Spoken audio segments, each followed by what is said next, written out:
We are starting the discussion of probably one of the most important topics in the human physiology section for the syllabus of NEET exam, which is the chemical coordination. Chemical coordination means that we are talking of the endocrinology, we are talking of the endocrine system, and basically we are talking how the bodily functions are regulated by the chemical messengers which are called as hormones.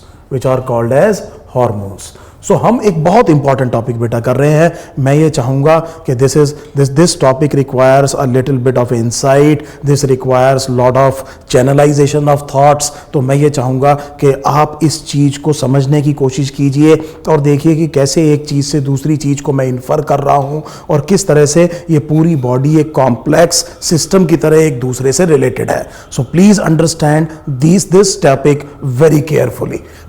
तो हम ये कह रहे हैं कि chemical coordination में body जो regulate हो रही है, बॉडी के जो फंक्शंस रेगुलेट हो रहे हैं, वो कौन कर रहे हैं? एक केमिकल कर रहे हैं. और इन केमिकल मैसेंजर्स को मैं क्या कह रहा हूं? हार्मोन्स कह रहा हूं. अभी इससे पहले हमने देखा था कि बॉडी का एक न्यूरल कंट्रोल भी है. The nervous system also controls many body functions. और अभी में हम क्या देख रहे हैं कि obviously it is also controlled by the endocrine system. So that means कि दो बेसिकली सिस्टम्स हैं आपकी बॉडी में जो आपकी बॉडी फंक्शंस को रेगुलेट या कंट्रोल करते हैं. एक जो कि है कंट्रोल सिस्टम है वो न्यूरल सिस्टम है जिसे आप नर्वस सिस्टम कह रहे हैं. दूसरा आपका एंडोक्राइन सिस्टम है जिसको हम आज देखेंगे कि ये जो केमिकल मैसेंजर्स हैं, हार्मोन्स किस तरह से करते हैं. अगर मैं एक ब्रॉड जनरलाइजेशन करूं तो ये जो न्यूरल कंट्रोल है आपकी बॉडी का, बेसिकली आप जानते हैं इसमें बेसिकली आप किसी चीज को क्या प्रोवाइड करेंगे? रिसेप्टर को स्टिमुलस, और फिर ये अल्टीमेटली बात कहां तक पहुंचेगी? इफेक्टर तक. और इफेक्टर में क्या आएगा? रिस्पॉन्स आएगा. And normally action potentials are generated and therefore we are talking of an electrical phenomena with the generation of the action potentials, and therefore the traveling of the impulse, they very rapidly bring about the desired action by the effectors. तो पहली चीज तो ये हो गई कि neural control में आपको जो इन्वॉल्व हो रहे हैं वो केमिकल्स ना इन्वॉल्व होकर के क्या इन्वॉल्व हो रहे हैं?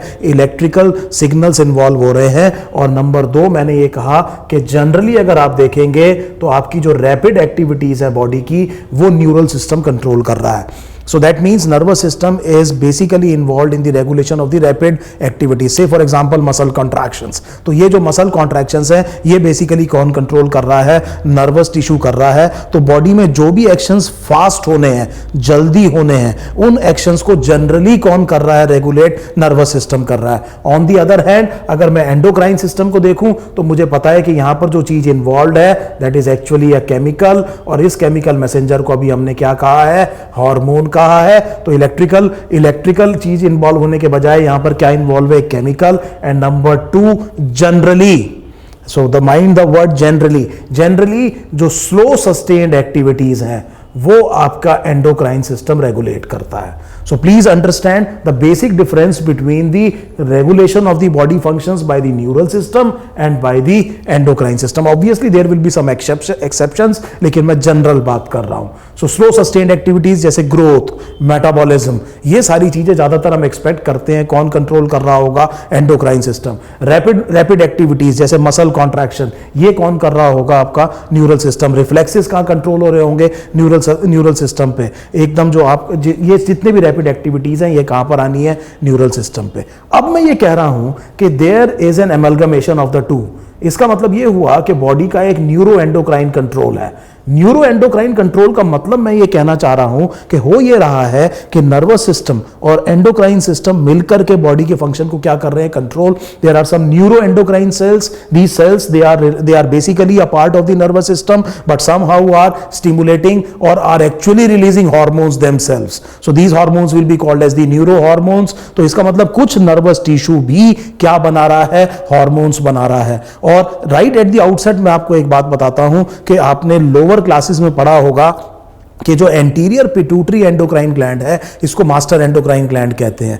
मास्टर एंडोक्राइन ग्लैंड इसलिए कहते हैं क्योंकि कुछ हार्मोन्स प्रोड्यूस करता है जिनको हम ट्रोपिन्स कहते हैं, और ट्रोपिन्स वो हार्मोन्स हैं जो दूसरे एंडोक्राइन ग्लैंड्स को कंट्रोल करते हैं. तो इसका मतलब ये हुआ कि एंटीरियर पिट्यूटरी कुछ हार्मोन्स प्रोड्यूस कर रहा है, वो हार्मोन्स जाकर के दूसरे एंडोक्राइन ग्लैंड्स को क्या कर रहे हैं? कंट्रोल कर रहे हैं. इसीलिए मैं एंटीरियर पिट्यूटरी को क्या कह रहा हूं? मास्टर एंडोक्राइन ग्लैंड कह रहा हूं. लेकिन अभी हम देखेंगे कि एंटीरियर पिट्यूटरी को भी कौन कंट्रोल करता है? हाइपोथैलेमस. हाइपोथैलेमस। सो हाइपोथैलेमस कुछ रिलीजिंग और इनहिबिटरी हार्मोन्स बनाता है जिससे वो मास्टर एंडोक्राइन ग्लैंड को कंट्रोल करता है। तो कायदे में देखा जाए तो हाइपोथैलेमस बिकम्स मास्टर्स मास्टर। तो हम ये देख रहे हैं, और एक चीज आप और देख चुके हैं, एड्रिनल मेडुला खुद किस चीज का बना है? नर्वस टिश्यू का बना है। आप जानते हैं पीनियल एक हार्मोन सिक्रीट करता है, इसे हम कहते हैं मेलेटोनिन, वो भी किस चीज का बना है? नर्वस टिश्यू का बना है। पोस्टीरियर पिट्यूटरी जिसे आप न्यूरो हाइपोफिसिस कहते हैं, वो भी नर्वस टिश्यू का बना है। It is a storage and release centre of the neuro hormones that are actually produced by hypothalamus. So considering all the facts together,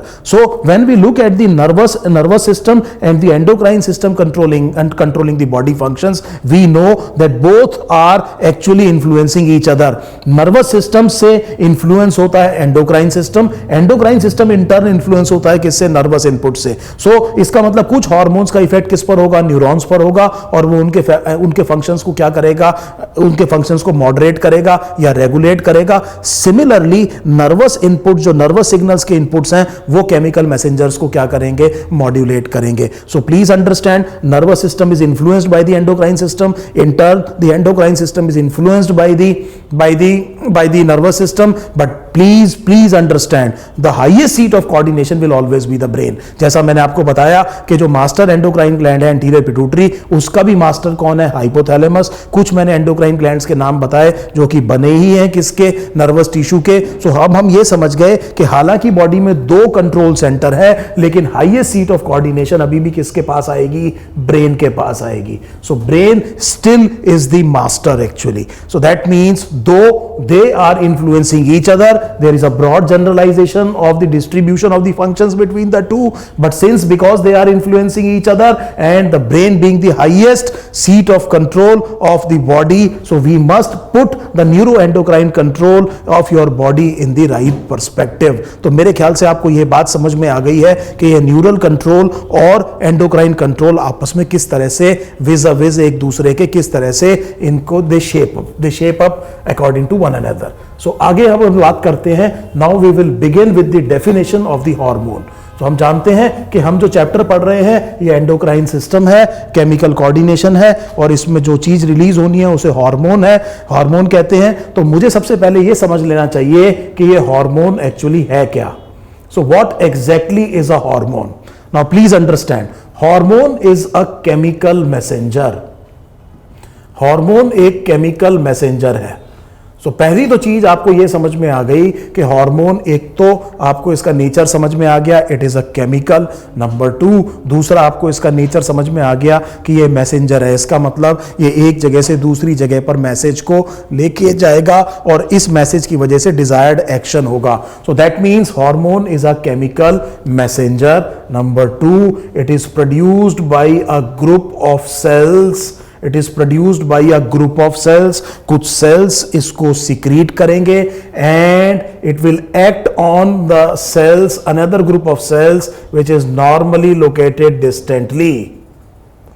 so that means please understand this thing. मैंने आपसे कहा कि hormone एक ऐसा chemical messenger है जो कुछ group of sales तो बना रहे हैं, this will be the source of the hormone, लेकिन ये ब्लड से सर्कुलेट होकर पूरी बॉडी में पहुंच रहा है और जाकर के distantly located group of cells पे क्या कर रहा है? एक्ट कर रहा है, इस मैसेज को पहुंचा रहा है उन तक। Number 3, it is produced in trace amounts. It is produced in trace amount. So not a lot of hormones are secreted. Hormones बहुत कम क्वांटिटी में secrete होते हैं. So that means अब जो मेरी definition बनी वो ये बनी कि hormone is a chemical messenger that is secreted in the trace amounts by a group of cells, and it actually acts normally on another group of cell which is located distantly from the source cells. Source group से थोड़ा सा दूर जाकर के क्या करते हैं? Act करते हैं। ये जो डिस्टेंस है, that is a very important thing to understand. So that means this is the new definition of the hormone, and we are accustomed to the older definition of the hormone where we said that the hormones are the secretion of the endocrine glands. So I am not negating it. मैं ये नहीं कह रहा हूं कि इस पुरानी definition में जिसमें आपने ये कहा था कि हार्मोन्स एक ऑर्गेनाइज्ड एंडोक्राइन ग्लैंड्स के सिक्रीशन है, ये गलत है। मैं आपसे ये कह रहा हूं कि हार्मोन केवल एंडोक्राइन ग्लैंड्स ही सिक्रीट नहीं करते हैं। कोई भी ग्रुप ऑफ सेल इसको सिक्रीट करता है। अगर वो डिस्टेंटली किसी और ग्रुप ऑफ सेल पे एक्ट कर रहा है और एक केमिकल है, मैसेंजर का काम कर रहा है, इस चीज को आप क्या कहेंगे? हार्मोन कहेंगे। So that will include the hormones that are secreted by the organised endocrine glands that we know, and some of the organs which are not recognised widely as the endocrine glands, they are also capable of secreting these chemical messengers known as the hormones. So let me give you some example. For example, हमने cardiovascular system में ये कहा था कि जो right atrium है, उसकी wall जब डिस्टेंड होती है, जब वीनस रिटर्न बढ़ जाता है, तो राइट एट्रियम की वॉल एक हार्मोन प्रोड्यूस करती है जिसे हमने कहा था एट्रियल नाट्रियूरेटिक पेप्टाइड, और जो कि अपोज करता है रास को। तो हम देख रहे हैं कि ह्यूमन हार्ट भी क्या प्रोड्यूस करता है?